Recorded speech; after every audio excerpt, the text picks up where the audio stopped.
الحمد لله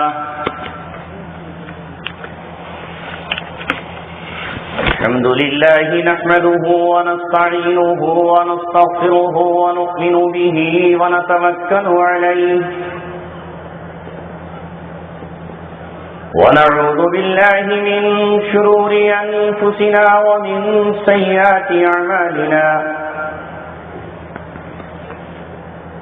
من يهده الله فلا مضل له ومن يضلله فلا هادي له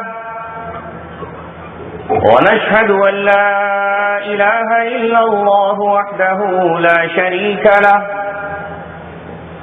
ونشهد أن سيدنا وسندنا وحبيبنا محمدا عبده ورسوله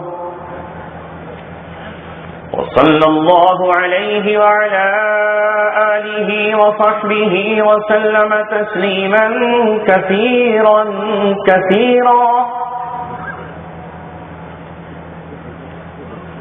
أما بعد قال الله تبارك وتعالى في كتابه الكريم وكلما جاءكم رسول بما لا تهوى أنفسكم استكبرتم ففريقا كذبتم وفريقا تقتلون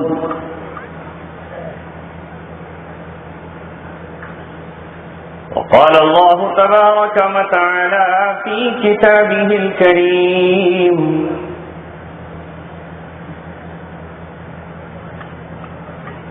ما آتاكم الرسول فخذوه وما نهاكم عنه فانتهوا قال رسول الله صلى الله عليه وسلم ينزل بأمتي بلاء شديد من سلطانهم حتى يضيق الأرض عنهم ثم يبعث الله رجلا من عترتي فيملأ الأرض قسطا وعدلا كما ملئت ظلما وجورا صدق الله العلي العظيم.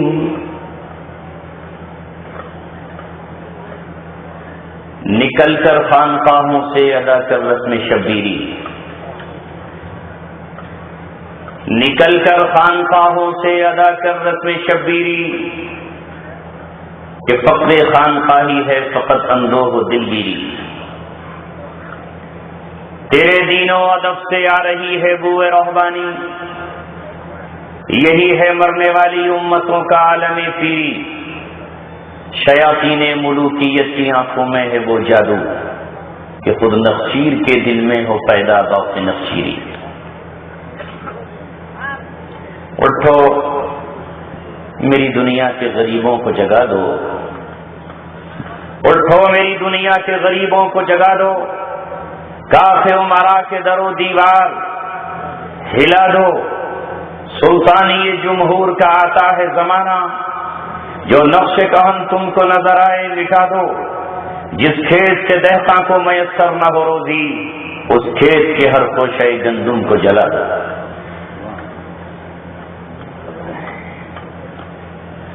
محترم حضرات، نوجوانان اسلام، ابھی جنوری کے مہینے میں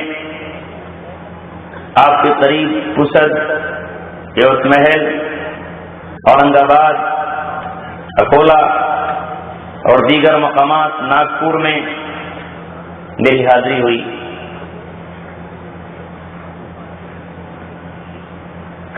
اتحاد امت کانفرنس کے تعلق سے مختلف شہروں اور قصبوں میں جانا ہوا. وہی مفتی انعام اللہ صاحب تشریف لے گئے تھے اور باصرار مجھ سے کہا کہ عمر کھیڑ میں ایک ادارہ حضرت صاحب بن وقاص رضی اللہ تعالیٰ عنہ کے نام سے قائم ہوا ہے، عمارت تکمیل کو پہنچ چکی ہے، اس کے افتتاح کے موقع پر ایک اجلاس ہوگا جس میں خادم کو بھی حاضر ہونا ہے. اس کی نسبت پر آج اسٹیج پر جلیل القدر علماء کرام اور وہ لوگ جنہیں ملت کے پاسبان کہا جا سکتا ہے اور وہ لوگ جو امت کے ترجمان ہیں اور عوام کے بیچ یہی اجتماع قائم ہے. آپ حضرات جس شوق و ذوق کے ساتھ یہاں آئے ہیں اللہ تبارک و تعالیٰ اس جذبے کو قبول فرمائے. سوچنا اور غور کرنا یہ ہے کہ ہماری ایک سنہری تاریخ ہے, آنے والا ہمارے سامنے مستقبل بھی ہے. ماضی کی سنہری تاریخ اور ہمارا روشن ماضی کیسے روشن ہوا اور کس طرح وہ جگمگایا, اس میں کیا کارنامے انجام دیے گئے, وہ آپ حضرات کے سامنے موجود ہیں. لہذا قرآن کریم کی روشنی میں اور آج اس مدرسے کی نسبت پر یہی کچھ عرض کرنے کی جسارت کی جا رہی ہے تاکہ یہ بتایا جا سکے آج کے مسلمان کو کہ اس کی ذمہ داریاں کیا ہیں. آج سے 1450 برس پہلے اللہ تبارک و تعالیٰ نے اس کتاب قرآن کو کیوں نازل کیا؟ اللہ تبارک و تعالیٰ نے اس مقدس قرآن کے نزول کا فیصلہ کیوں فرمایا؟ حالانکہ اس وقت بھی زمین پر کم از کم 3 آسمانی کتابیں موجود تھیں, ایک تورات, زبور اور انجیل. اس وقت بھی اپنے آپ کو اللہ تبارک و تعالیٰ کا چہیتا کہلانے والی قوم جزیرہ عرب میں موجود تھی.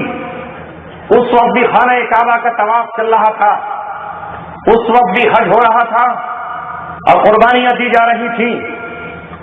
اس وقت بھی اپنے آپ کو اہل کتاب کہلانے والے موجود تھے, اپنے کو نبیوں کی اولادیں اور رسول کی اولادیں کہلانے والے مدینہ میں بھی موجود تھے اور جزیرہ عرب میں بھی موجود تھے.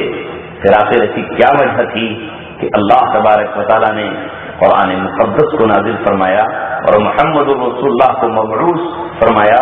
کیا ضرورت پیش آئی تھی؟ آپ کہیں گے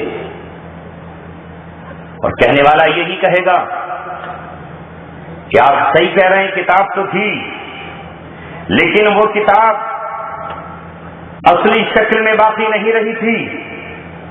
تورات کو انہوں نے بدل دیا تھا, انجیل کو تبدیل کر دیا گیا تھا, زبور سے انہوں نے اپنی پیٹھ پھیر لی تھی اور اپنی خواہش اور اپنی آرزوئیں اور اپنے دل کی باتیں انہوں نے کتاب اللہ میں شامل کر دی تھی.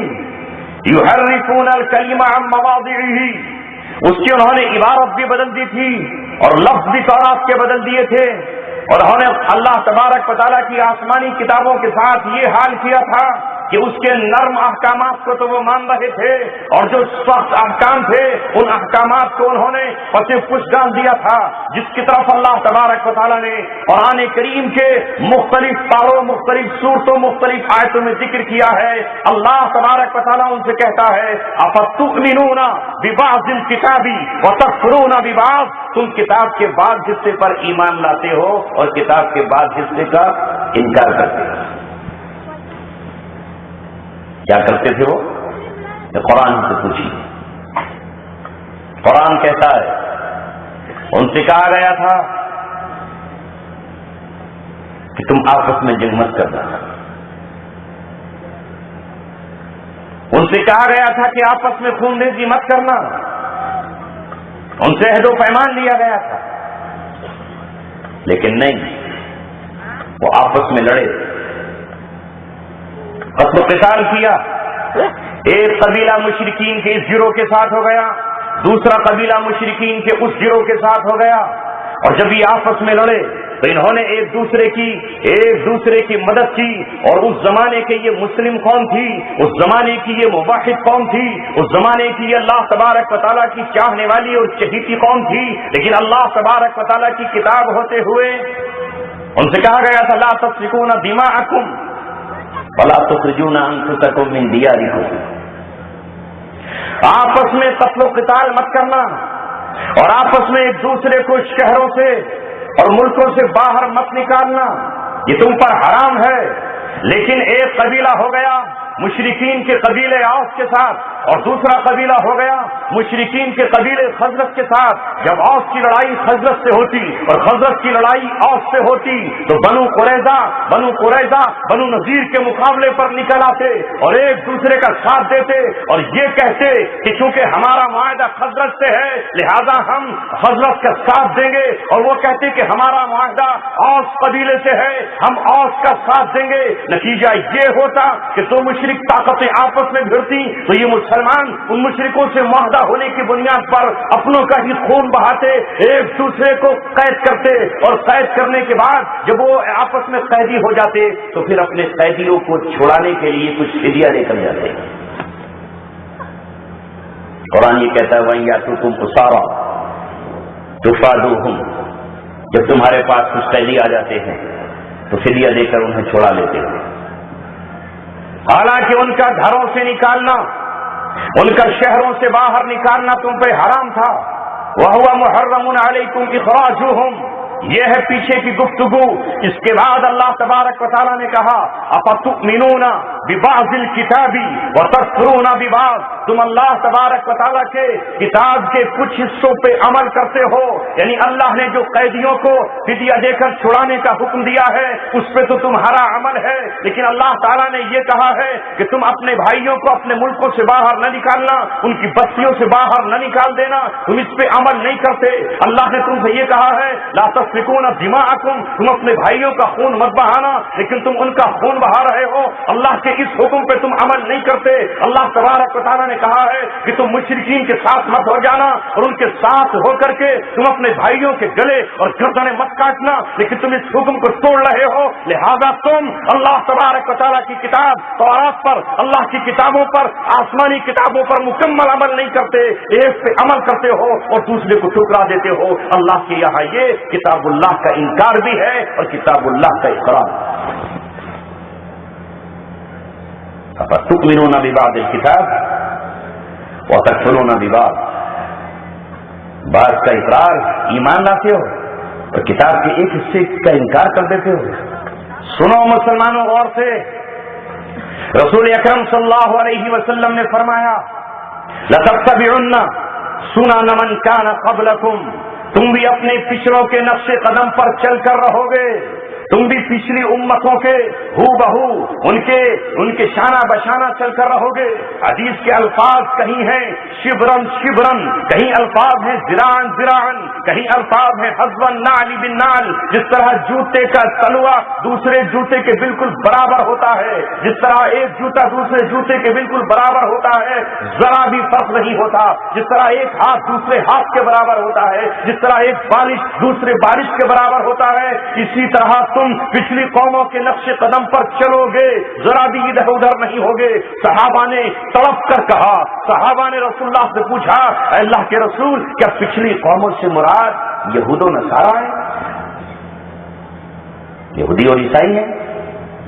آپ نے فرمایا اب امن اور کون, ارے انہی کے تو پیچھے چلو گے, انہی کے نقش قدم پر چلو گے. اور بعض احادیث میں آپ نے فرمایا کہ یہاں تک کہ اگر ان میں سے کوئی یہودی, کوئی بنی اسرائیل کا شخص گوہ کے بھٹ میں گھسنے کی کوشش کر رہا ہوگا تو تم بھی, تمہارا بھی, میری امت کا بھی کوئی فرد ایسا ہوگا جو گوہ کے بھٹ میں گھسنے کی کوشش کرے گا. یہاں تک کہ ان میں سے کسی بدبخت نے اور کسی نالائق نے, کسی ناہنجار نے اگر اپنی ماں کے ساتھ منہ کالا کیا ہوگا تو میری امت کا بھی کوئی بدکار ناہنجار کمینہ خصلت شخص ایسا ضرور ہوگا جو اپنی ماں کے ساتھ بدکاری کر کے منہ کالا کرے.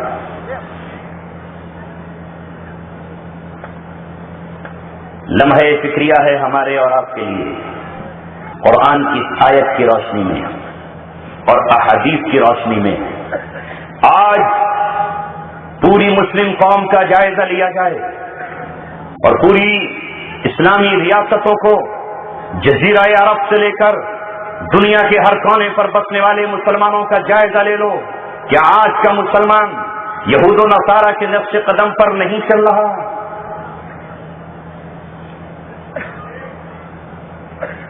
اگر صورتیں دیکھو تو صورتیں بھی وہ کہتے ہیں کہ ہم صورت وہی بنائیں گے جو عیسائیوں کی ہو, لباس وہی پہنیں گے جو عیسائی ہمیں ایکسپورٹ کریں یا امپورٹ کریں. ہم اپنے قوانین, جن قوانین پر حکومتیں چلائی جاتی ہیں, ہمیں قرآن سے نہیں لینا, ہمیں رسول اللہ کی سیرت سے نہیں لینا. وہ قانون جو خلافت عثمانیہ کو 4 مارچ 1924 کو توڑ کر اور اس کے بخیے ادھیڑ کر جو قانون یہودیوں نے بنایا, جس قانون کو یہود و نصارہ نے ترتیب دیا, جو چارٹر اقوام متحدہ کا تیار کیا گیا, اسی کے مطابق آج مسلمانوں کی تمام حکمرانیاں اور تمام حکومتیں چل رہی ہیں. ان کا کوئی مسئلہ کسی مسلم عدالت میں حل نہیں ہوتا. عالمی عدالت جو ہیگ میں بنی ہوئی ہے, سارے مسئلے وہاں پر جاتے ہیں. اقوام متحدہ ہی ان کا رب ہے, اقوام متحدہ ان کا پروردگار ہے, انہی کے لیے اس کی حیثیت قرآن کی حیثیت ہے. ان کا کوئی مسئلہ ہو, مسئلہ یا تو عراق ہو, یا مسئلہ فلسطین ہو, یا مسئلہ کشمیر ہو, یا مسئلہ مشرقی تیمور ہو, یا مسئلہ بیت المقدس ہو, کوئی مسلمان ملک یہ نہیں کہہ سکتا ہے کہ وہ اس مسئلے کو اللہ تبارک و تعالیٰ کی عدالت یا اللہ تبارک و تعالیٰ کے قرآن کے مطابق حل کرے گا. سب کی گھٹنے اور سب کے سر یہود و نصارہ کے قدموں میں جھکے ہوئے ہیں.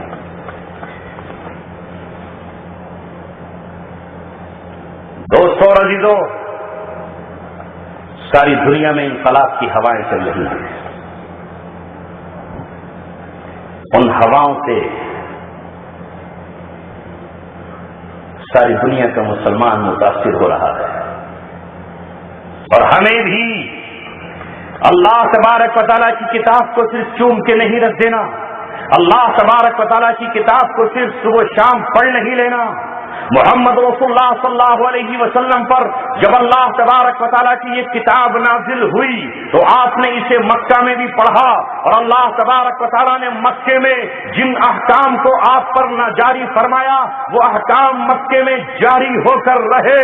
جب اللہ تبارک و تعالیٰ نے آپ کو مکہ میں حکم دیا کہ آپ کو مکے میں نماز ادا کرنی ہے, ایمان کے بعد جو سب سے پہلی عبادت آئی وہ عبادت تھی نماز, تو محمد رسول اللہ صلی اللہ علیہ وسلم نے مکہ ہی کے اندر نماز ادا کی. حالانکہ مکے میں نماز ہی پر پہرے بٹھا دیے گئے تھے اور نماز پڑھنے پر پابندی تھی. آپ یاد رکھیے گا, جب کفر طاقت میں آتا ہے اور جب ابلیس کا لشکر قوت میں آتا ہے اور جب زمین پہ اس کی حکمرانی قائم ہو جاتی ہے اور جب اس کا نظام مستحکم ہو جاتا ہے تو آگے کی بات تو چھوڑیے, وہ کسی اور حکم کو نافذ کرنے دے, وہ زمین پر سجدہ ہی نہیں کرنے دیتا اور سجدے پر پابندیاں عائد کر دے گا. قرآن سے پوچھیے, رسول کی سیرت سے معلوم کیجیے, مکے کی ہی سرزمین پر محمد رسول اللہ کیا کرنے جا رہے تھے. ابھی نظام کا کوئی مسئلہ نہیں آیا, ابھی لا اینڈ آرڈر کی بات نہیں آئی, ابھی تو صرف اللہ تبارک و تعالیٰ نے شروع میں یہ کہا یا ایھا المدثر, اے چادر اوڑھ کر لیٹنے والے, یہ لیٹنے کا وقت نہیں ہے, کھڑے ہو جانے کا وقت ہے.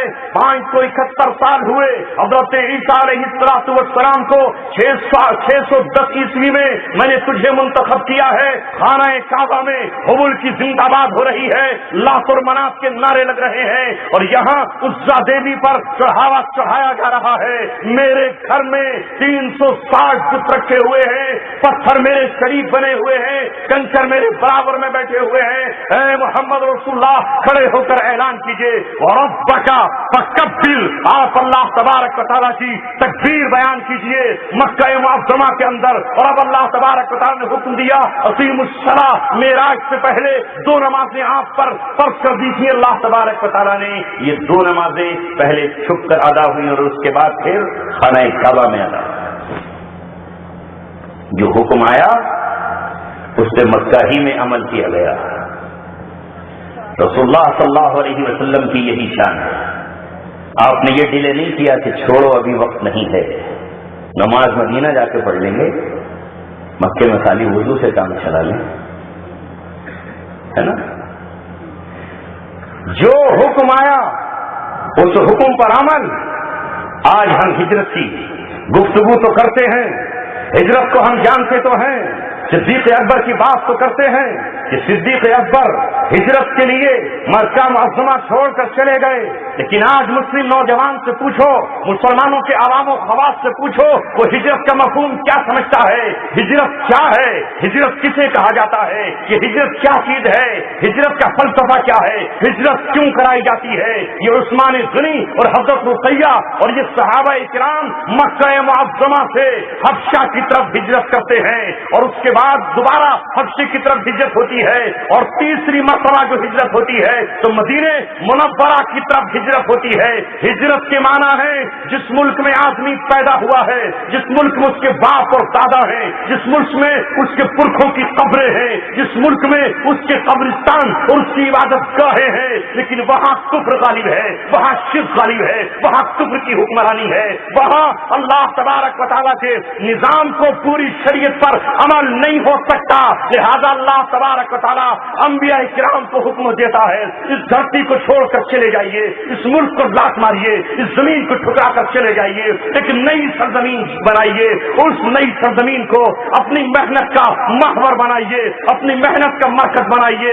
جب آپ کے پاس چند دیوانے اکٹھے ہو جائیں، جب آپ کے پاس دیوانے اور مستانے اکٹھے ہو جائیں تو اونٹوں پر کجاوے کس کر اور گھوڑوں پر زینے کس کر، کاندھے پر شمشیر لٹکا کر اور اپنے ہاتھ میں شمشیر بے نیام لے کر اسی سرزمین پر لوٹ آئیے جس زمین پہ آپ کبھی رہا کرتے تھے اور اب اسے بدور طاقت فتح کیا. اب اس کو فتح کیجیے. اب تو سورہ فتح اور لفظ فتح کون سمجھے اور کون سمجھائے. غلاموں کی سمجھ میں کچھ نہیں آتا. آپ نے مزدوری کو اپنے مزدوری پہ رکھا ہوگا، اگر آپ کھیتی کسانی کرتے ہوں یا دکان کرتے ہوں تو مزدور اگر آپ کھیت سے چلے جائیں تو پھاوڑا اٹھا کے یہاں سے وہاں نہیں رکھ سکتا. پانی چل رہا ہے، وہ پانی ایک کیاری میں بھرنے کے بعد دوسری میں نہیں پھیرتا، کہتا ہے پتہ نہیں مالک میں بھرنے کی اجازت دیتا بھی نہیں دیتا، اس کا آج پلان تھا یا نہیں تھا. بیٹھا رہتا ہے، دو چار بیڑیاں ختم کر دیتا ہے، سر آئیں گے تو سوچوں گا اس لیے کہ بیچارہ غلام ہے. غلامی میں ناکام آتی ہیں شمشیریں نہ تدبیریں، جو عوض میں سفر پیدا تو کٹ جاتی ہے زنجیریں، نگاہ مرد مومن سے بدل جاتی ہے تقدیریں.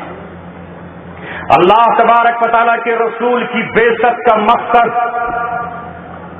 جہاں ایک طرف قرآن کی تلاوت یتلو علیہم آیاتی، اللہ تبارک و تعالیٰ کے رسول کی بعثت کا مقصد وَيُعَلِّمُهُمُ الْكِتَابَ، اس کتاب کے معنی اور مفہوم کو بتانا اور اس کی تفسیر بیان کرنا، اس کے حکم کو واضح اور کھولنا، وَيُزَكِّيهِمْ، اور ان کا تزکیہ کرنا، دلوں کو پاک و صاف کرنا. جہاں اس آیت سے آپ کی بعثت کا یہ پتہ چلتا ہے، وہیں دوسری آیت آپ کی بعثت کی خبر دیتی ہے کہ آپ کو اللہ نے کیوں بھیجا. اذا جاء نصر اللہ والفتح، جب آئے گی اللہ تبارک و تعالیٰ کی مدد اور جب آئے گی اللہ تبارک و تعالیٰ کی طرف سے فتح. اس فتح سے کون سی فتح مراد ہے؟ کون سی فتح مراد ہے؟ اس فتح سے مراد ہے فتح مکہ، اسلام کی راجدھانی، زمین کی کیپٹل، اللہ تبارک و تعالیٰ کا مرکز، توحید کا مرکز، وہ اللہ تبارک و تعالیٰ کا جو ابلیس کے قبضے میں چلا گیا تھا، جو مشرکین کے بازو میں تھا، جہاں وہ اہل حق کو طواف کرنے کی اجازت نہیں دے رہے تھے، جہاں وہ اہل حق کو عمرہ کرنے کی اجازت نہیں دے رہے تھے، جہاں محمد رسول اللہ کو خانہ کعبہ کے اندر نماز پڑھنے کی اجازت نہیں دی جا رہی تھی.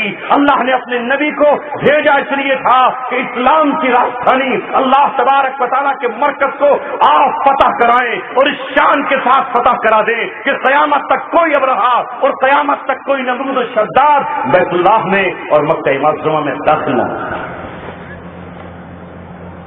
تبھی تو اس سورت کے نزول کے بعد حضرت ابوبکر صدیق رونے لگے تھے اور لوگ ہنس رہے تھے کہ بڑے میاں کیوں رو رہے ہیں، ادھر وحی اتر رہی ہے، بڑے میاں کو رونا آ رہا ہے۔ یہ رونے کا مقام نہیں، ہنسی کا مقام ہے، یہ خوشی کا مقام ہے۔ ابوبکر صدیق نے کہا تم کیا جانو، میں جانتا ہوں مزاج نبوت کو، فتح کا اعلان رسول اللہ کی واپسی کا اعلان ہے، مکہ فتح ہو جائے گا۔ سن 8 ہجری میں مکہ فتح ہوا، تقریباً 2.25 سال کے بعد 12 ربیع الاول محمد رسول اللہ صلی اللہ علیہ وسلم نے دنیا کو الوداع کہہ دیا۔ ابوبکر صدیق نے جو سوچا تھا وہی سچ ہوا۔ مکے کی فتح کے بعد محمد رسول اللہ کا فریضہ مکمل ہوا۔ محمد رسول اللہ جہاں قرآن کی تلاوت کے لیے آئے تھے وہ اس لیے بھی آئے تھے کہ آپ دین اسلام کو پورے کے پورے دین اسلام کو غالب کر دیں۔ قرآن کہتا ہے هو الذی ارسل رسولہ بالہدی ودین الحق لیظہرہ علی الدین کلہ۔ اللہ تعالیٰ فرماتا ہے وہ ہے اللہ تبارک و تعالیٰ جس نے اپنے رسول کو دین حق کے ساتھ بھیجا ہے اور ہدایت کے ساتھ بھیجا ہے۔ کیوں بھیجا ہے؟ لیظہرہ علی الدین کلہ، تاکہ محمد رسول اللہ کے ذریعے اللہ تبارک و تعالیٰ پورے کے پورے دین کو غالب کر دے۔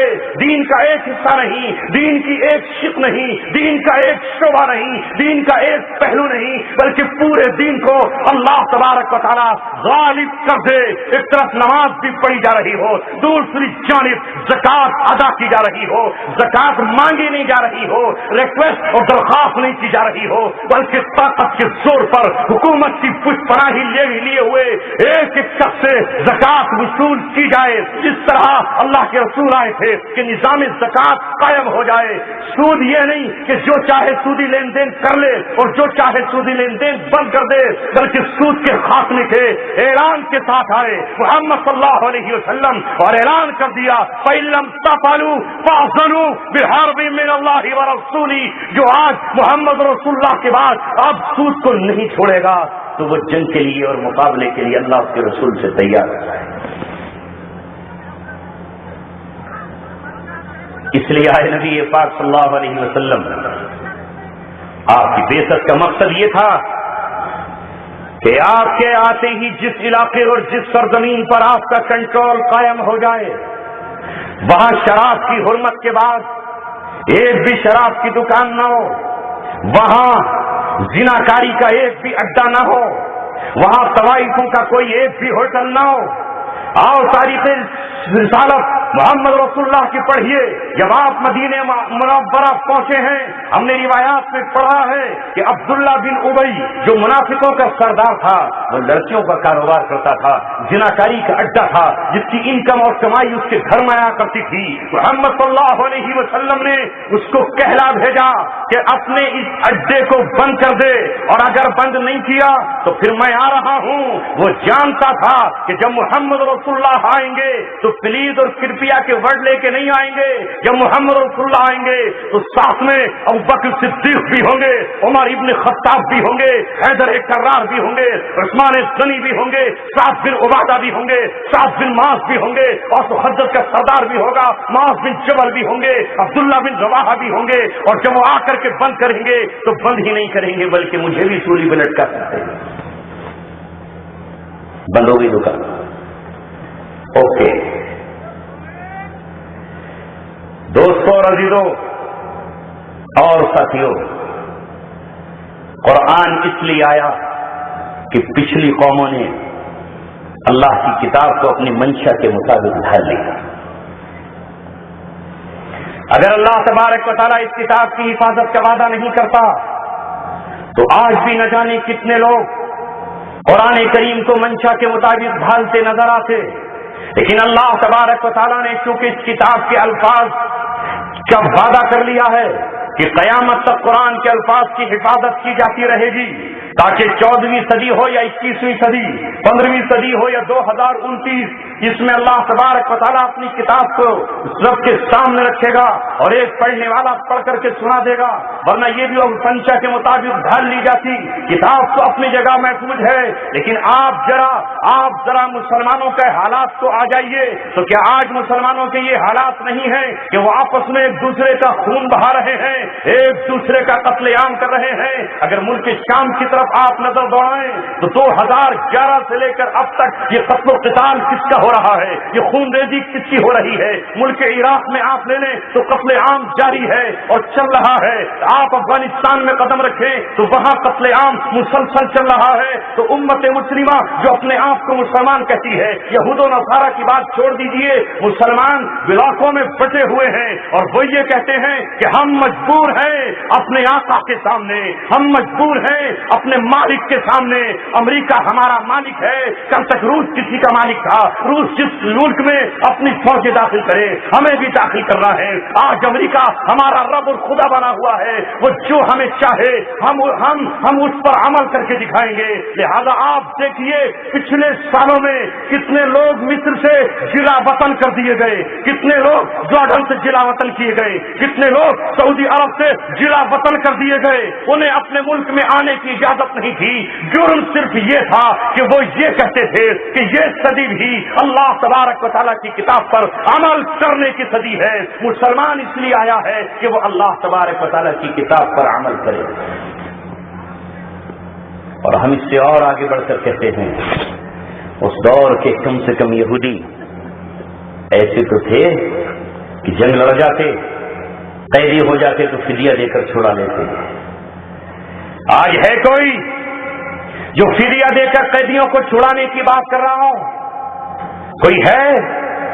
ایک بتاؤ. ڈاکٹر آسیہ 87 سال کی قید میں ہے. ایک عورت ذات, جرم اس کا یہ کہ اس نے اپنے چہرے پر آج کے دور میں نقاب کیوں لگا لی. جرم اس کا یہ کہ اس نے ڈاکٹر ہو کر امریکی سرزمین پر ہو کر اپنے چہرے پر رسول اللہ صلی اللہ علیہ وسلم کی غیرت کی چادر کیوں ڈالی. اسے اٹھا لیا گیا. اس کے بچے یتیم کو یہ حکمراں ہے جو یہ کہتا کہ اس بہن کو ہمیں دے دو, ہم اس کے بدلے میں تمہیں ریال دے دیں گے, ہم اس کے بدلے میں تمہیں سرخوٹ دے دیں گے, ہم اس کے بدلے میں تمہیں ڈالر دے دیں گے, ہم اس کے بدلے میں تمہیں اتنے دینار اور اتنا پیٹرول دے دیں گے.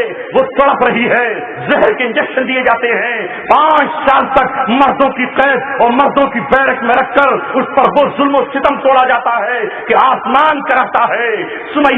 سمیہ کی روح بھی ہوتی تو وہ بھی تڑپ جاتی. لیکن اس وقت کم سے کم یہودی آپ نے قیدیوں کو قید سے تو چھڑاتے تھے. لیکن آج کے مسلمان حکمرانوں کو لیں اور مسلمان جرنیلوں کو لیں اور مسلمان بادشاہوں کو لیں اور پوری امت کو لیں, وہ ہے کسی ایک کو قید سے چھڑانے والے. وہ مولانا ڈاکٹر عمر عبد الرحمان امریکن جیل میں قید ہے, جو نابینا ہے, جس کو قید کے اندر رکھ دیا گیا ہے. کوئی اسے چھڑانے والا, ہے کوئی فدیے میں اپنا مال دینے والا؟ تو کیا اللہ تبارک و تعالیٰ کل قیامت کی گھڑی میں ہم سے نہیں کہے گا کہ تم بھی وہی تھے جو کل کے یہودی تھے؟ افتؤمنون ببعض الکتاب وتکفرون ببعض, کتاب کے بعض حصے پر ایمان لاتے ہو اور کتاب کے بعض حصے کا تم انکار کرتے ہو.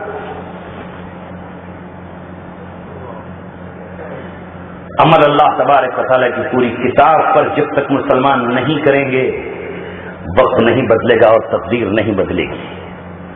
اللہ کا فیصلہ ہے فَمَن يَفْعَلْ ذَلِكَ مِنكُمْ, جو بھی تم میں سے ایسا کرے کہ اللہ تبارک و تعالیٰ کے احکامات میں سے کچھ تو اختیار کر لے جو منشا کے مطابق ہو, جو اس کی زندگی کے لائق ہو, اور کچھ کا انکار کر دے, اس کی سزا کیا ہے, اس کے لیے اس کی سزا کیا ہے؟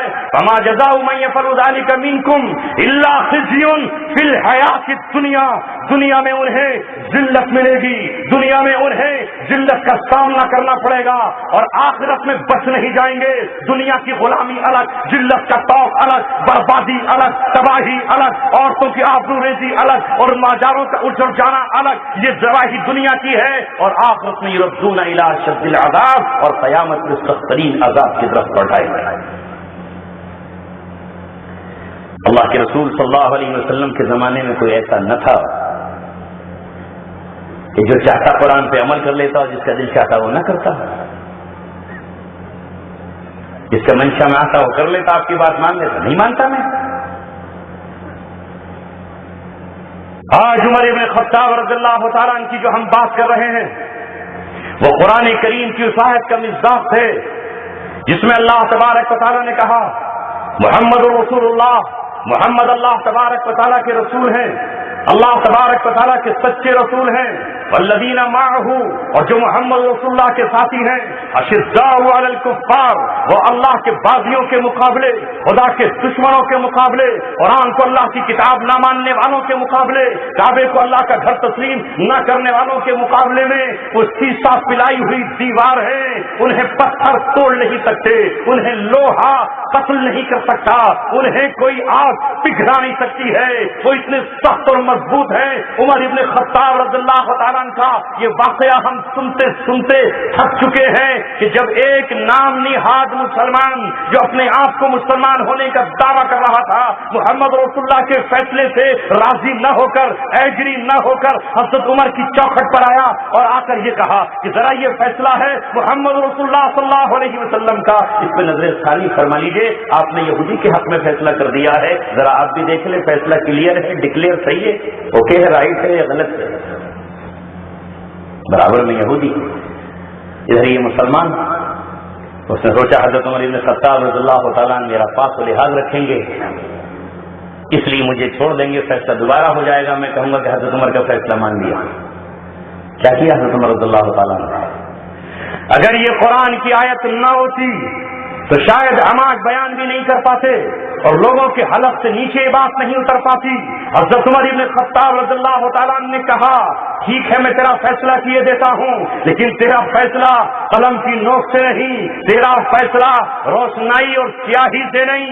ابھی بتاتا ہوں تجھے، اندر گئے، برہنہ تلوار لے کر آئے اور ایک ہی جھٹکے میں اس کا سر قلم کر کے یہ کہا کہ دوبارہ تجھے کسی فیصلے کی ضرورت پیش نہیں آئے گی، محمد رسول اللہ نے جو فیصلہ کر دیا ہے وہی اٹل ہے، اور جو محمد رسول اللہ کے فیصلے کو نہ مانے اس کا فیصلہ موت اور اس کا فیصلہ قتل ہے۔ وہ اب مسلمان باقی نہیں رہا، وہ مرتد ہو چکا ہے، چاہے وہ اپنے زعم میں اور اپنے گمان میں اپنے کو مسلمان ہی کیوں نہ سمجھتا ہو۔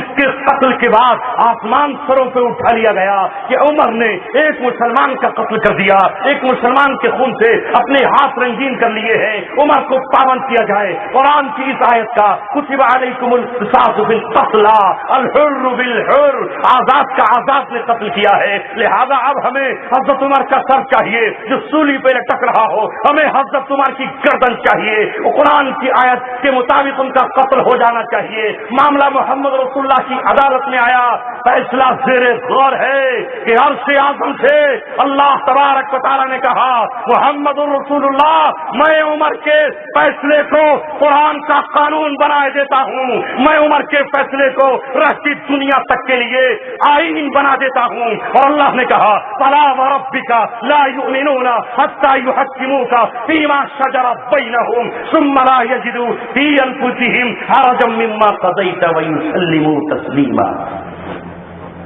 تیرے رب کی قسم، تشریح کا وقت نہیں ورنہ ایک ایک لفظ قربان ہو جانے کے قابل ہے۔ تیرے رب کی قسم، وہ مومن نہیں ہے، ہرگز ہرگز مومن نہ آج ہے نہ کل ہوگا جو تیرے فیصلے کو تسلیم نہ کرے، جو تجھے حکم نہ بنائے، جو تجھے جج نہ بنائے، جو تجھے چیف جسٹس نہ بنائے، اور چیف جسٹس مجبوری میں نہیں، وَيُسَلِّمُوا تَسْلِيمًا، پورا پورا تسلیم بھی کرے، ثُمَّ لَا يَجِدُوا فِي أَنفُسِهِمْ حَرَج، دل میں ناگواری بھی نہ ہو، دل میں ذرہ برابر بھی ناگواری بھی نہ ہو، پورا پورا تسلیم کرے۔ لہذا عمر ابن خطاب نے قتل کیا ہے کس کا؟ مرتد کا، اور اب مرتد کی سزا کا آپ اعلان کر دو، من بدل دینہ فاقتلوہ۔ لہذا آپ کے فیصلے کو تسلیم نہ کرنے والا اسلام سے خارج ہو گیا ہے، اور اسلام سے خارج ہونے کی بنیاد پر واجب القتل ہو گیا ہے۔ اب اس آیت کو سامنے رکھا جائے، معیار اور کسوٹی یہ آیت ہے، اور اس کے بعد آج ان مسلم حکمرانوں کے چہرے پڑھ لیے جائیں، ان کے فیصلے اور اقدامات کو لے لیا جائے کہ جب ان کے ملکوں میں کوئی اسلامی تحریک اور اسلام کو چاہنے والے جب یہ مطالبہ کریں کہ یہ ملک مسلمانوں کا ہے، یہ خطہ مسلمانوں کا ہے، یہ شہر مسلمانوں کا ہے، یہ علاقہ مسلمانوں کا ہے، لہذا یہاں یہودیوں کا قانون نہیں چلنا چاہیے، یہاں عیسائیوں کا دستور نہیں چلنا چاہیے، اس کے لیے مطالبہ کرنے نکلے تو ان کے سینوں کو چھلنی کر دیا جائے۔ وہ مسجد میں نماز پڑھ رہے ہو تو راویہ ادویہ مصر کی مسجد میں جلتے ہوئے بم ڈال دیے جائیں، جب وہ ہسپتال میں زخمی اپنے جسموں کو لے کر جائیں تو انہیں جلا کے خاک کر دیا جائے اور ان کو گرفتار کر لیا جائے، ان کی بیٹیوں کو جیل کی سلاخوں میں بھیج دیا جائے، اور 529 ایسے مسلمانوں کو جن کا جرم صرف یہ تھا کہ انہوں نے اسلامی نظام اور اسلامی شریعت کے لیے صرف اپنی زبان کھولی تھی، اپنے ہاتھ میں نہ کوئی ہتھیار اٹھایا، نہ اپنے ہاتھ میں پتھر اٹھایا، نہ اپنے ہاتھ میں AK-56 اور AK-47 اٹھائی، کچھ بھی تو نہیں، صرف تحریر چوک پر کھڑے ہو کر یہ کہا کہ یہاں کا قانون شریعہ ہونا چاہیے۔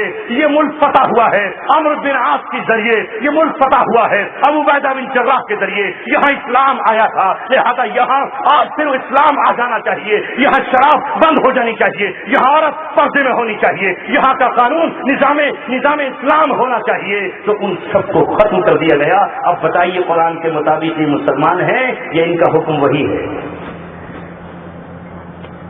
ہم کہیں گے نہیں، یہ مسلمان ہے، اسلام تو اتنا کچا ہے کہ فوراً ٹوٹ گیا۔ چند دنوں پہلے میں ایک انٹرویو سن رہا تھا، ایک جگہ بیٹھا اچانک تو رضا مراد اپنا انٹرویو دے رہے تھے۔ ظاہر ہے آج کل تو اسلام کا فیصلہ رضا مراد جیسے لوگ کریں گے۔ کہا کہ اسلام اتنا کچا تھوڑی ہے کہ کسی پتھر کو جو سجدہ کرنے سے ٹوٹ جائے۔ ہم وہاں بھی جاتے ہیں اور وہاں سجدہ کر کے چلے آتے ہیں کسی پتھر کی مورتی کو، اسلام اتنی جلدی نہیں ٹوٹتا۔ اسلام اتنا وہ تھوڑی ہے کہ ماتھے پہ کچا لگانے سے ختم ہو جائے گا۔ اسلام بڑا مضبوط دھرم ہے، ایسے نہیں ٹوٹتا۔ وہ کسی غیر مسلم سے شادی کرنے اور اسے جائز سمجھ تھوڑی ٹوٹ جائے گا۔ آج کے دور کے مسلم نوجوانوں، ہمیں اللہ تبارک و تعالیٰ کی شریعت اور اس کے دین کو پورا کا پورا تسلیم کرنا ہوگا۔ میں نے قرآن کی آیت پڑھی، وقت کی قلت اور صرف آپ حضرات کو دیکھتے ہوئے اس کی تشریح کرتا ہوں۔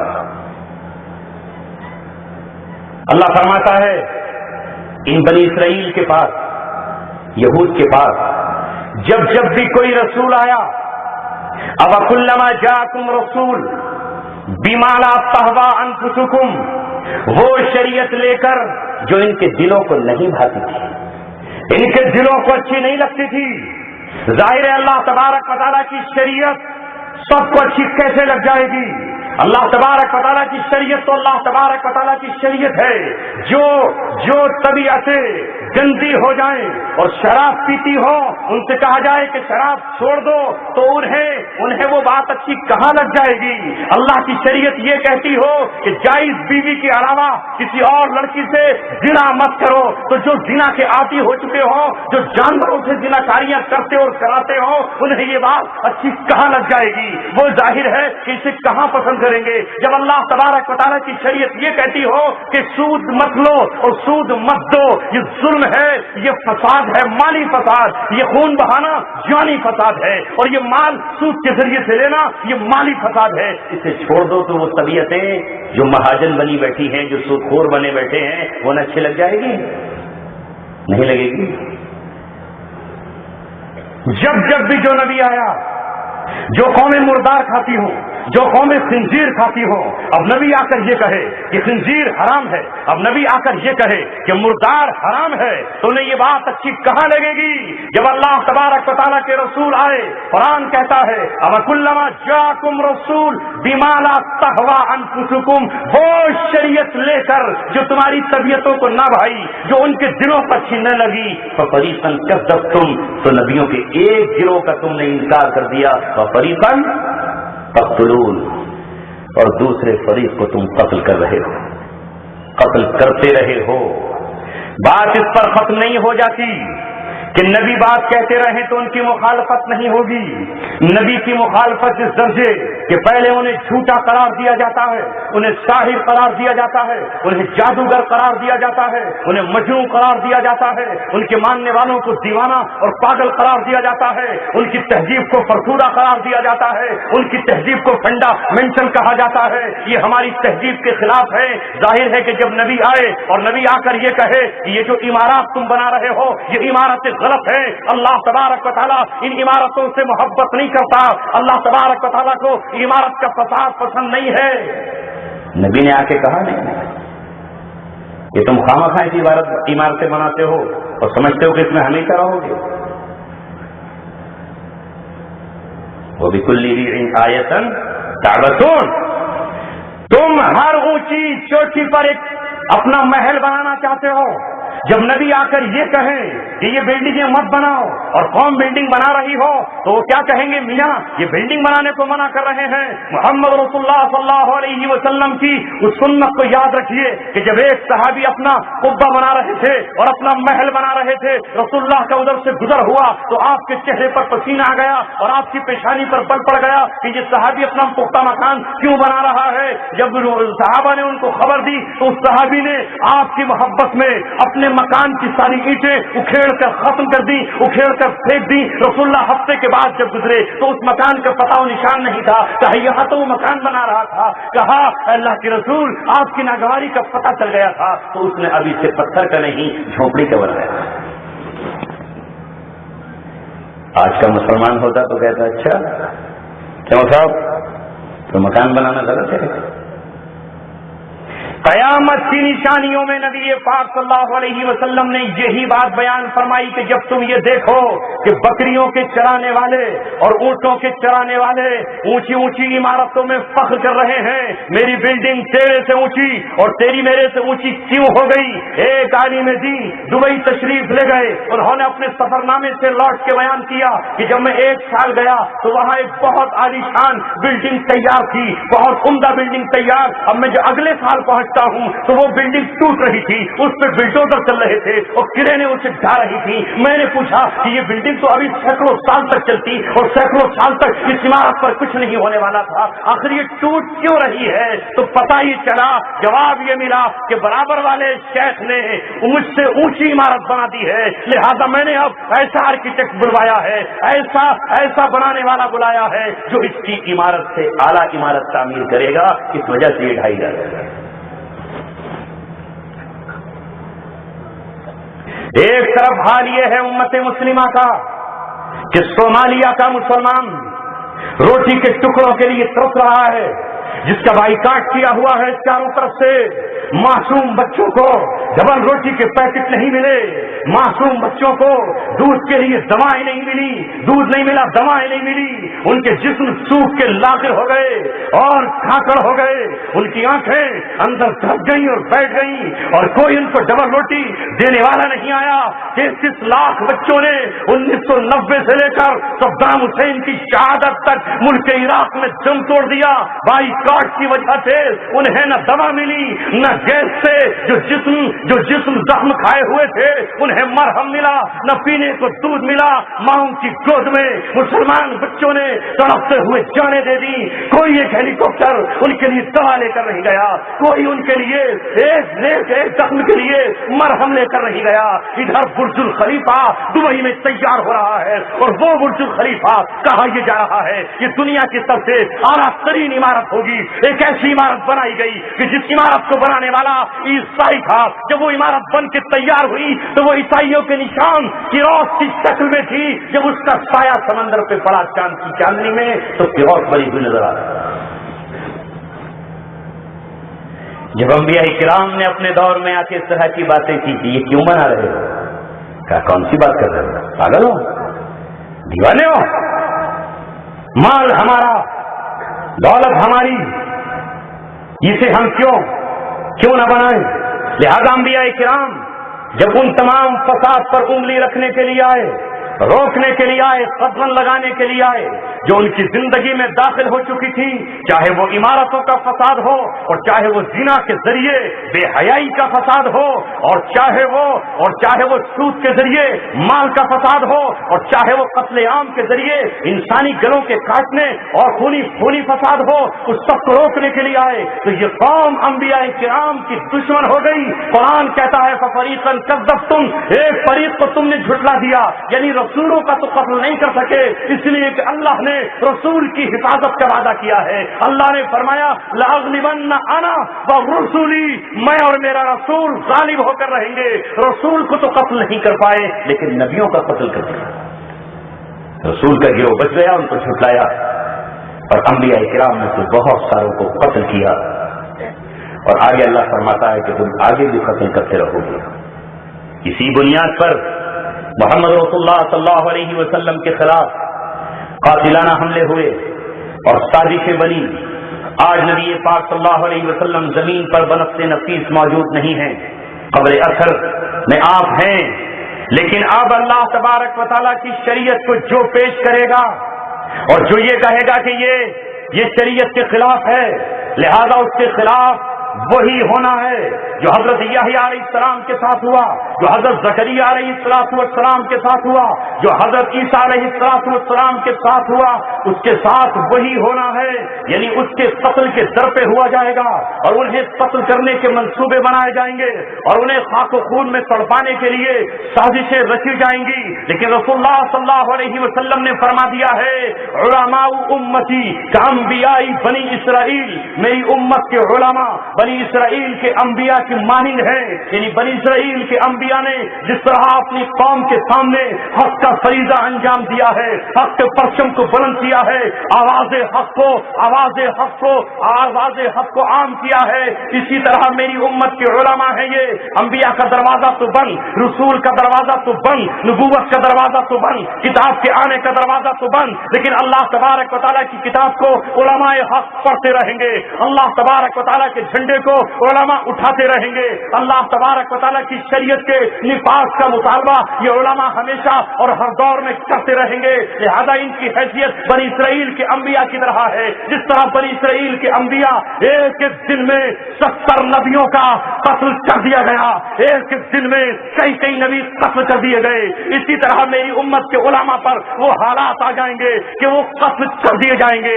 آج پوری دنیا کی فہرست اٹھا کر کے دیکھ لیجئے، وہ علماء جنہوں نے زبان حق استعمال کی، جنہوں نے اپنی روشنائی کو بادشاہوں کے ہاتھوں نہ بیچا، جنہوں نے اپنے قلم کو ظالم حکمرانوں کے سامنے نہیں بیچا اور حق کی آواز کہتے رہے، قرآن کی پکار پر لبیک کہتے رہے، ان کا کیا حال ہوا ہے؟ ڈاکٹر عبداللہ افضان سے لے کر شیخ ابو یحییٰ لیوی تک، مفتی نظام الدین شامدی سے لے کر مولانا یوسف لدھیانوی تک، اسلم شیخو پوری سے لے کر آپ حساب لگاتے چلے جائیے، آپ غور و فکر کرتے چلے جائیے، انور الاولقی تک ایک ایک کو شہید کیا جا رہا ہے، ایسے وہ کنٹرول میں نہیں آتے تو ایئرپورٹوں سے ڈرون تیارے اڑ رہے ہیں، جنہیں سہارا دینے والی جھوٹی اسلامی ریاستیں ہیں، نام نہاد مسلمان ہیں، کفر اور مشرک سے دوستی کرنے والے منافقین کے گروہ ہیں جو اپنی سرزمین سے طیارے اڑاتے ہیں، اور ان علماء حق کا قتل کیا جا رہا ہے جو آج کے دور میں یہ فتویٰ دیتے ہیں کہ قرآن اگر یہ کہتا ہے کہ شراب حرام ہے، قرآن اگر یہ کہتا ہے کہ جوا حرام ہے، قرآن اگر یہ کہتا ہے کہ زنا حرام ہے، قرآن اگر یہ کہتا ہے کہ ناحق کسی کا قتل حرام ہے، تو قرآن یہ بھی کہتا ہے کہ یہود و نصارہ سے دوستی حرام ہے۔ وَمَن يَتَوَلَّهُم مِّنكُمْ فَإِنَّهُ مِنْهُمْ، تم میں سے جو بھی ان سے دوستی کرے وہ انہی میں سے ہے، جو ان کے قوانین اور دساتیر کو مانے وہ انہی میں سے ہے۔ آج وقت اتنا بدل گیا ہے کہ آج ہم ہجرت کا مفہوم نہ سمجھ سکتے، نصرت کے مفہوم سے ہم غافل ہو گئے، آج ہمارے سامنے وہ تمام عبارات جو قرآن کی موجود تھیں انہیں ہم نے نہیں سمجھا. ذرا تاتاریوں کو دیکھیے, تاتاریوں کے مقابلے پر مسلمان کیوں کھڑے ہوئے. ابن تیمیہ علیہ الرحمہ نے ان کے خلاف جو قلم اٹھایا تو تاتاریوں نے کیا کیا تھا. تاتاریوں کے بارے میں ابن کثیر سے پوچھیے. ابن کثیر اپنی تفسیر میں لکھتے ہیں کہ چنگیز خان نے ایک قانون بنایا تھا, ایک کتاب لکھی تھی اور اس کتاب کا نام رکھا تھا اس نے قانون کچھ قرآن کے لے لیے تھے اور کچھ قوانین یہودیوں سے لیے اور کچھ قوانین عیسائیوں سے لیے اور کچھ اس کی اپنی منشا کے تھے. اس نے یاسق کتاب بنائی اور یاسق کتاب کو نافذ کرنا چاہتا تھا. اس دور کے علماء کرام کھڑے ہو گئے اور کھڑے ہو کر یہ کہا کہ چنگیز خان کافر ہے, اس کی اولاد ہلاکو خان کافر ہے, لہذا ان کے ساتھ جو مسلمان کھڑے ہوں گے وہ واجب القتل ہیں, انہیں مسلمانوں کے قبرستان میں دفن نہیں کیا جائے گا. علامہ ابن تیمیہ سے کسی نے پوچھا کہ ذرا بتائیے کچھ لوگ تاتاریوں کے ساتھ وہ ہیں جو مسلمان ہیں, ہم ان کے ساتھ کیا رویہ اختیار کریں. تو علامہ ابن تیمیہ نے فتویٰ دیا اور یہ لکھا کہ سنو, اگر ابن تیمیہ کو بھی تم تاتاریوں کی فوج میں دیکھو اور اس کے سر پہ قرآن رکھا ہو تو قرآن کو دیکھ کر اور ابن تیمیہ کو دیکھ کر دھوکہ مت کھانا, بلکہ ابن تیمیہ کا اسی موقع پہ قتل کرنا. آخر میں حضرت سعد بن وقاص رضی اللہ تعالیٰ عنہ کے تعلق سے اس ادارے کا نام رکھا گیا ہے. اللہ تبارک و تعالیٰ حضرت سعد رضی اللہ تعالیٰ عنہ کی عظمت اور ان کی سیرت ہمیں سمجھا دے اور بتا دے. شاعر مفتی صاحب نے اسی نسبت سے نام رکھا ہو کہ جب بچے یہاں پڑھیں, کل کوئی سیمینار ہو تو اس میں حضرت سعد کی پوری زندگی آئے اور پتہ چلے کہ اسلام نے کیسے کیسے فاتح ہمیں عطا فرمائے ہیں. یہ کون ہے سعد بن وقاص رضی اللہ تعالیٰ عنہ. مسلمانوں, آج تو ہمیں فرصت ہی نہیں ہے. ہمارے نوجوان کو آج باطل نے اپنی لپیٹ میں لے لیا ہے. اس ٹیلی ویژن نے, اس موبائل کی رنگینیوں نے, ان تمام چیزوں نے اسے نہ جانے کون کون اس کے سامنے ہیرو بنا ہوا ہے. رب کعبہ نے مسلمانوں کو ایسے ہیرو دیے کہ جن کی شان کو کون کون آسمان بھی ان کی شان بیان نہیں کر سکتا ہے. یہ سعد بن وقاص رضی اللہ تعالیٰ عنہ ان 10 صحابیوں میں ہیں جنہیں ایک ہی مجلس میں محمد رسول اللہ نے کہا تھا ابو بکر فی الجنہ و عثمان فی الجنہ, عمر فی الجنہ, علی فی الجنہ, سعید فی الجنہ و طلحہ فی الجنہ و زبیر بن عوام فی الجنہ و سعد بن وقاص فی الجنہ.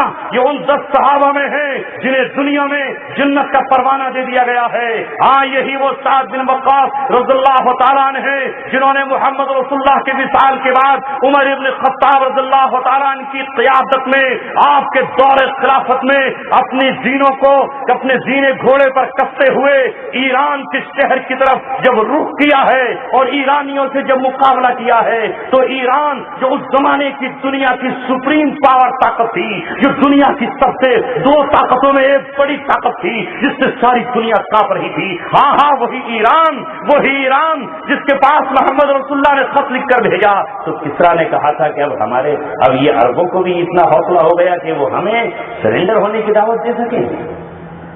سنا ہے عرب میں محمد نام کا کوئی شخص پیدا ہوا ہے اور اسے یہ جرأت کہ اس نے اپنا نام اوپر لکھا ہے اور میرا نام نیچے لکھا ہے.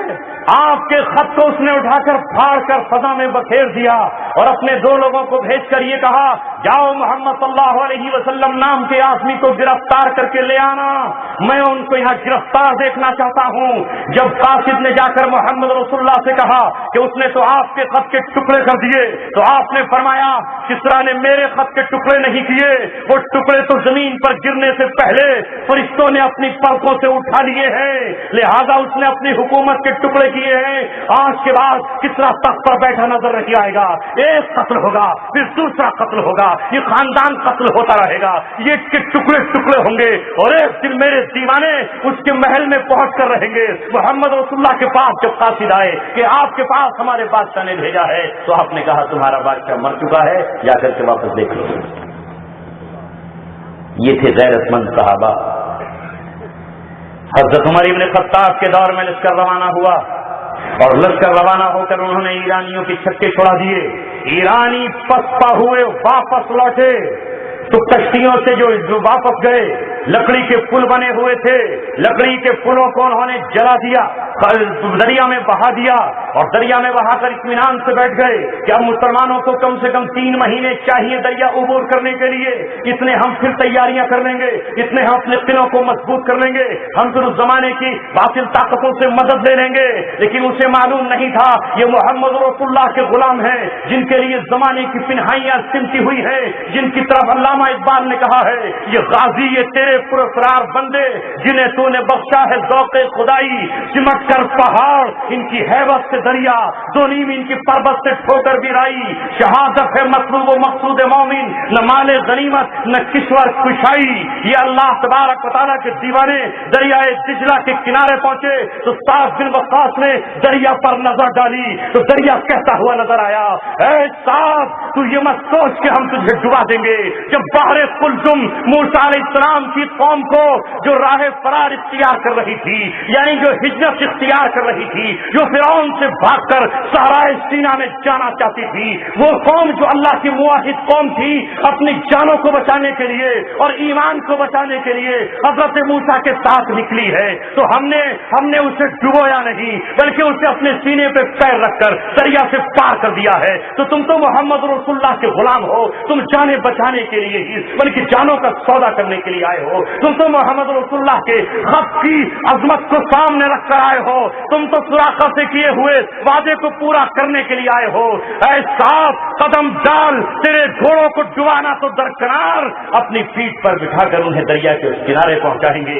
سعد بن وقاص نے اپنا گھوڑا ڈالا، تاریخ گواہ ہے جسے علامہ اقبال نے ایک شعر میں قلم بند کیا ہے، اے موج دجلہ تو بھی پہچانتی ہے ہم کو، اب تک ہے تیرا دریا افسانہ پاک ہمارا۔ دشت و دشت ہیں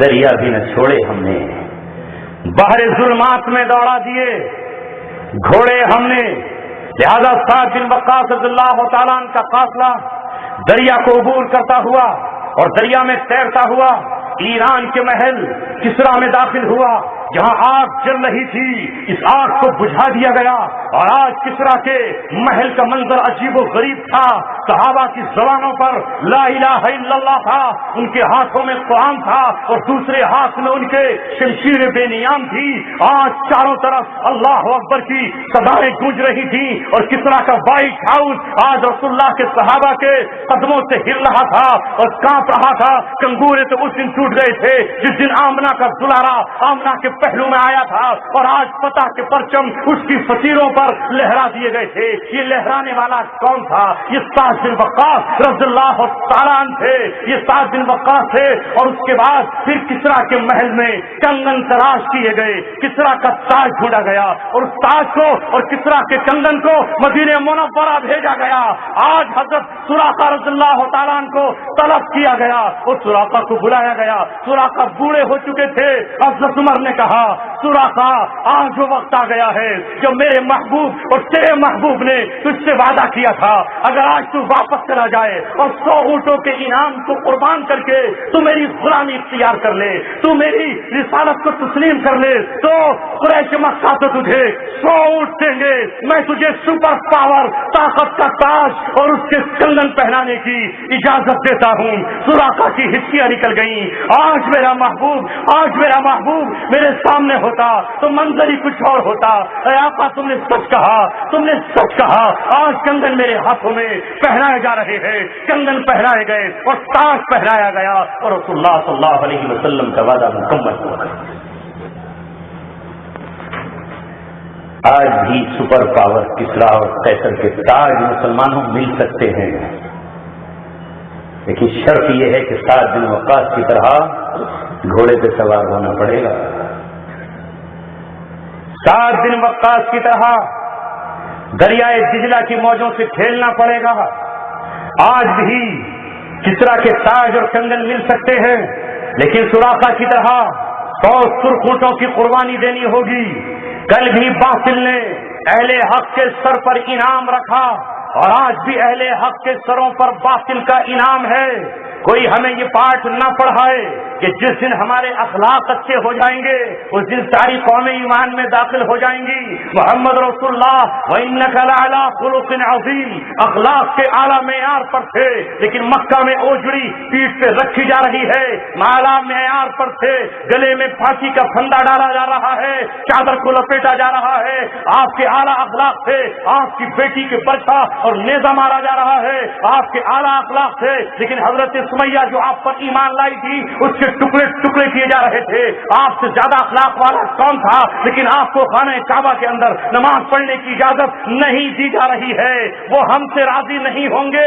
اللہ نے 1450 سال پہلے کہا ہے وَلَن تَرْضَىٰ عَنْكَ الْيَهُودُ وَلَا النَّصَارَىٰ حَتَّىٰ تَتَّبِعَ مِلَّتَهُمْ. وہ تم سے ہرگز راضی نہیں ہوں گے جب تک کہ تم اپنی ملت نہ بدل دو، اپنا دین تبدیل نہ کر دو، اپنا ایمان نہ کھو بیٹھو اور اپنے اسلام سے ہاتھ نہ دھو لو. اور راضی نہیں ہوں گے. 1945 سے لے کر کے آج 2014 تک مسلمانوں نے ان کا قانون مان لیا، اقوام متحدہ کا چارٹر اور دستور مان لیا، سیکورٹی کونسل کو ہزاروں سجدے کر لیے، لیکن اس کے بعد بھی وہ راضی نہیں ہے. اس کے بعد بھی تیری جون قرآن چلا رہا ہے. اس کے بعد بھی انوسینٹ آف مسلم کے نام سے فلم تیار ہو رہی ہے اور محمد رسول اللہ کی توہین ہو رہی ہے. اس کے بعد بھی راضی نہیں ہے. سلمان رشدی کو نوازا جا رہا ہے، تسلیمہ نسرین کو ہدیے اور تحائف دیے جا رہے ہیں. اس کے باوجود بھی بیت المقدس میں تالا لگا دیا گیا ہے. اس کے باوجود بھی عرض حرم کو خنزیر کے گوشت سے ناپاک کیا جا رہا ہے. شراب کی ہٹیاں وہاں چل رہی ہیں اور راضی نہیں ہوں گے. انہیں راضی کرنے کی کوشش مت کریے، راضی اللہ تبارک و تعالیٰ کو کر لیجیے. علم بکالیہ غضب فلا ابالی. اگر اللہ ہم سے راضی ہے تو پھر دنیا کے خزانے بھی ہمارے اور آخرت کی جنت اور نعمتیں بھی ہماری. لیکن ایک بار غلامی کی زنجیریں توڑنی ہوں گی. پنجرے کی جو تیلیاں ہیں ان سے منہ نکال کے باہر اڑنے کی کوشش کرنا ہوگی. بچپن میں ایک کہانی پڑھی تھی کتاب میں، کچھ کبوتر ایک دانوں پہ اتر آئے. ان کے امیر صاحب نے منع کیا، مت اترو، یہاں کوئی بہیلیا ہو سکتا ہے، کوئی شکاری ہو سکتا ہے. بھوکے پیٹ سے کبوتر نہیں رہا گیا، دانوں پہ اتر گئے. دانوں کے رنگ جیسا ہی جال تھا، مٹیالہ مٹی جیسا. پھنس گئے، پھڑپھڑانے لگے. لیکن پھنسے ہوئے کبوتر کے باحوصلہ امیر نے کہا، ذمہ دار نے کہا، ابھی بہیلیا دوڑ لگا رہا ہے پیڑ کے پیچھے، اس سے پہلے کہ وہ تم تک آئے اپنے بازوؤں کو پھڑپھڑا کر اس جال کو لے کر نکل کھڑے ہو اور میں جال کے اڑ جاؤ. لہذا ان کبوتروں نے میں جال کے پھڑپھڑانا شروع کیا اور جال کو لے کر نکل گئے. اور پھر ایک چوہے کے پاس جو ان کا دوست تھا اس سے جال کٹوا لیا. کہانی فرضی ہے لیکن سمجھانے کے لیے عبرتناک کہانی ہے. اگر آج بھی ہم اس جال کو لے کر کے اڑ جائیں تو اللہ تبارک و تعالیٰ ہمارے جالوں کو کاٹنے کے لیے غیبی تدبیریں پیدا کر سکتا ہے. لیکن جب آج کا مسلمان عیسائیوں کے کتوں کو ٹہلانے کے لیے فخر محسوس کر رہا ہو، جب ان کی چوٹیوں پہ پالش کرنے کو وہ ناز محسوس کرتا ہو، جب برطانیہ اور فرانس کا ویزا لینے کے لیے اور ہاسپٹل میں ان کے بچوں کے پخانے اور پیشاب صاف کرنے کے لیے وہ للچائی ہوئی نظروں سے دیکھتا ہو، تو اللہ تبارک و تعالیٰ کیسے فیصلے کرے گا؟ کل اللہ تبارک و تعالیٰ تمہیں حکمران بناتا تھا، تمہاری قید میں باندیاں اور غلام ہوا کرتے تھے، تمہارے پاس خزانے ہوا کرتے تھے.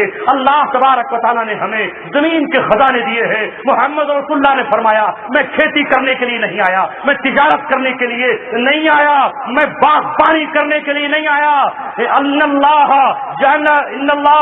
اللہ تبارک و تعالیٰ نے باسنی بالسیف، اللہ تبارک و تعالیٰ نے مجھے تلوار کے ساتھ بھیجا ہے.